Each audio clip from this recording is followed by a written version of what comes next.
मित्रांनो नमस्कार. तर आता वाजले 4. आपण सकाळपासून थोडं गडबडीतच होतो. आता आपलं रोप लागणची केलेली आहे, आपण त्याला आपलं खत टाकून झालेलं आहे आणि आपण पाठीमागून लगेच पाणी चालू केलेलं आहे. कारण कसं आहे, आपण युरिया पण टाकलेलं आहे त्याच्यात, त्याच्यामुळं पाणी देणं गरजेचं होतं. पाणी जर दिलं नसतं तर मग युरिया टाकून काही फायदा नव्हता, आता तो उडून गेला असता. त्यासाठी आपण निंबोळी खत पण वापरले, जेणेकरून खत लगेच युरियामध्ये उडून जाऊ नये त्यासाठी. तर झालं आपलं आता एक क्षेत्र झाले भिजून, दुसऱ्याच्यात पाणी लावले. तर मी तुम्हाला सिस्टम दाखवतो. आपण शक्यतो आता पाट पाणी आहे आपलं, पण हातदाऱ्यावरती भिजवत नाही. आपण एक पाईप टाकून त्याला असे होल मारलेले आहेत, तर त्याच्या थ्रू आपण ते भिजवणं करतो. तर मी तुम्हाला दाखवतो पाठीमागच्या कॅमेऱ्याने. तर हे बघा, हे आपण काय केलं आहे, असा एक पाईप टाकलेला आहे आणि याच्या पाईपमधून प्रत्येक सरीच्या समोर आपण एक एक होल करून तिथं वॉल बसवले आहेत, छोट्या छोट्या. त्याच्यामुळं काय होतं, तर प्रत्येक सरीच्या समोर, आता ॲक्च्युली हे काय प्रत्येक सरीच्या समोर फोडायचं आहे, पण या पाण्यानंतर आपण प्रत्येक सरीच्या पुढे फोडून घेणार. असं प्रत्येक सरीच्या समोर त्या तोटीचं पाणी त्या सरीला जाणार, त्या तोटीचं पाणी त्या सरीला, ते असं प्रत्येक सरीला ते पाणी जाणार. तर जवळपास आपण असं 90% क्षेत्रात असंच केलं, कारण भिजवण्यासाठी आपल्याला तेवढा वेळ नाही आहे. त्याच्यामुळं आपण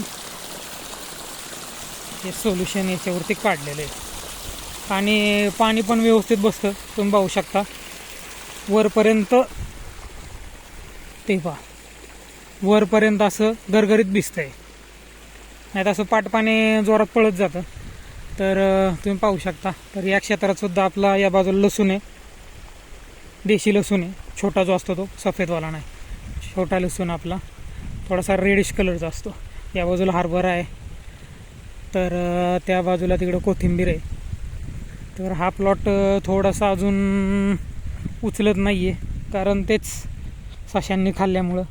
हे तुम्ही पाहू शकता, इथं हे सशांनी खाल्लं होतं, आता खालून फुटलेले आहेत.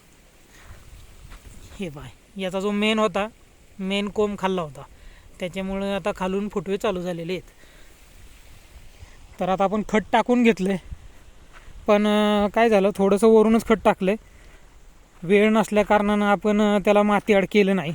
पण आपण असं आता नियोजन करतो आहे की 1-2 दिवसात थोडा वापसा कंडिशन आली की आपण मजुरांच्या साह्यानं ते जे खत आहे ते पूर्ण माती आड करणार, जेणेकरून ते जास्तीत जास्त पिकाला उपलब्ध होईल. कारण असं जर खत टाकलं तर ते हवेशी संपर्क होऊन ते बऱ्याच प्रमाणात उडून जातं. पिकाला काही ते मिळत नाही, 30-35% मिळतं, बाकीचं सगळं ते उडून जातं खत थोडक्यात. तर ते माती आड करणं गरजेचं आहे. पण आज आपल्याला थोडंसं वेळ नसल्या कारणानं आपण ते नियोजन 1-2 दिवसावरती पुढं ढकललेलं आहे, पण आपण ते माती आड निश्चित करणार आहोत. तर हे असं एकंदरीत आहे. वरचा प्लॉट मध्ये पण तेच आहे, वरच्या प्लॉटमध्ये पण छान प्लॉट बसला तो, मी तुम्हाला दाखवतो. या प्लॉटपेक्षा तो प्लॉट छान बसला आहे. हरभरा आहे भयंकर, हे पाहू शकता तुम्ही, 6-7 प्रत्येक झाडाला, प्रत्येक ऊसाच्या रोपाला असे 6-7 फुटवे झालेले आहेत. आणि तुम्ही हरभरा पाहू शकता, हरभऱ्याला भयंकर फूट झालेली आहे. तर त्याचा बेवड म्हणून ऊसाला चांगला असतो, पण थोडंसं काय होतं आहे त्या कारणाने, आता हरभरा जास्त पसरल्यामुळं प्रकाश संश्लेषण क्रिया ऊसाची व्यवस्थित होत नाही आणि थोडासा फुटव्यामध्ये थोडासा मार आहे. पण ठीक आहे, फुटवे होतील. आपण आंतरपीक घेतलं आहे, त्याच्यामुळं ते थोडासा त्रास होणार. साधारणतः 1 महिन्यानंतर आपलं आंतरपीक निघेल, हरभरा निघेल. त्याच्यानंतर आपण थोडासा प्लॉटला जोर देऊ आणि ते जे आहे ते आपण कवर करू. तर आज आपण खतामध्ये असा डोस घेतला होता, युरिया घेतला होता, त्याच्याबरोबर सिंगल सुपर फॉस्फेट होतं. निंबोळी पेंड आपण घेतली होती प्रॉपर, चांगल्या कंपनीची होती. त्याच्याबरोबर आपण एक मॅग्नेशियम सल्फेट घेतलं होतं 20 किलो. त्याच्याबरोबर आपण ह्युमिक घेतलं होतं ग्रॅन्युल्समध्ये. अजून तुम्हाला सांगतो गंधक घेतलं होतं एक 5 किलो. आणि फर्टेरा जे कीटकनाशक आहे ते पण आपण ह्यावेळेस वापरलेलं आहे.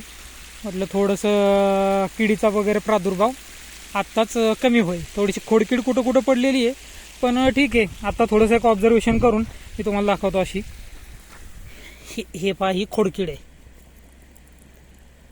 तर ही खोडकीड आहे, त्याच्यासाठी हे बघा तर उपटले मी हे. तर याच्यात छोटे छोटे हे बघा, हे जे आहे ना, हा कोंबीतून किड्यांनी खाल्लेला आहे. दिसत नाही व्यवस्थित, पण इथून खाल्लेला आहे. त्याच्यामुळे तो कोंब वाळून जातो. तर भविष्यात असं होऊ नये म्हणून आपण त्याला फर्टेर आता एक 4 किलो आपण टाकलेले आहे. तर त्याच्यामुळे भविष्यातली कीड निश्चित कमी होऊन जाईल. आणि सिलिकॉन वगैरे पण घेतलं होतं, थोडंसं गंधक घेतलं आहे. सिलिकॉनमध्ये तेच गंधकच. आणि असा एकंदरीत मस्त डोस, आपण बेसल डोस आपल्याला देता आला ना. ॲक्च्युली 30 दिवसानंतर द्यायचा असतो, पण आपलं थोडंसं डिले झालं. पण म्हणूनच आपण थोडासा स्ट्रॉंग डोस केला वेळेस, आणि तो डोस दिलेला आहे. तर आता ऊस थोडासा ग्रीप पकडेल. तर पाहू आपण वरच्या क्षेत्रामध्ये, त्याच्या वरच्या क्षेत्रामध्ये तिथं एक आपलं क्षेत्र आहे त्या झाडाच्या वरती. तर तिथं पण आपला भुईमुग पेरून झालेला आहे. तर आपण ते सारे वगैरे वाढणार. सारे ओढून उद्या दिवस पाळीच आहे, तर उद्या भिजवणार. आत्ता आपला जो एक 15-20 दिवसापूर्वी ऊस तुटून गेला होता, तो खोडवा आपण ठेवला आहे. तर त्याच्या बगला वगैरे आपल्या फोडून झाले. त्या बगला फोडून झाल्यानंतर आपल्याला खताचा एक डोस देणं गरजेचं होतं. त्याच्यामुळे एक टीम आपली तिकडे गेलेली आहे. मी हे भिजवणं करतो आहे. तर ते एक झालं तर उद्या शक्यतो मग आपण पहिला भुईमुग भिजवणार, आणि त्याच्यानंतर आपण खोडव्याला पाणी देणार. ते खोडव्याला पाणी देताना चालू पाण्यातच आपण थोडीशी पाचट पण म्हणजे मातीत दाबणार, चिखलात दाबणार, जेणेकरून पाचट पूर्ण भिजावी आणि लवकरात लवकर ती कुजण्याला सुरुवात व्हावी, जेणेकरून आपल्याला बाळ भरणी किंवा मोठी भरणी वेळेत करता येईल. जर पाचट वेळेवरती कुजलं नाही तर मग भरणी थोडीशी लेट होते आणि मग थोडासा प्रॉब्लेम होऊ शकतो. त्याच्यामुळं आपण ते आता नियोजन केलं की चालू पाण्यातच पाचट बऱ्याच अंशी आपण पाण्यात दाबणार. तर गावाचं पण थोडंसं असं आहे की गहू थोडासा पिवळा पडला, आपण तणनाशक मारलं होतं. तर त्याच्यामुळं किंवा काही कल्पना नाही, पण थोडासा गहू पिवळा आहे आता आपला. तर त्याच्यासाठी आपण एक मल्टी मायक्रोन्यूट्रियंट आणि एक टॉनिक आणलेले. तर ते पण बघू, उद्या जर झालं तर ठीक, नाही तर परवा दिवशी निश्चित आपण ती एक फवारणी गावावरती घेणार आहोत. गहू चांगला आहे, थोडंसं पिवळा दिसतोय कम्पेअर टू अदर. तर ठीक आहे, आपण ते पण पाहू कसं होतंय. तर थोडंसं एक 15 दिवसात नियोजन हे झालं होतं, कारण आपण 2 रविवारी इथं नव्हतो. पाठीमागच्या रविवारी आपण देवदर्शन करायला गेलो होतो.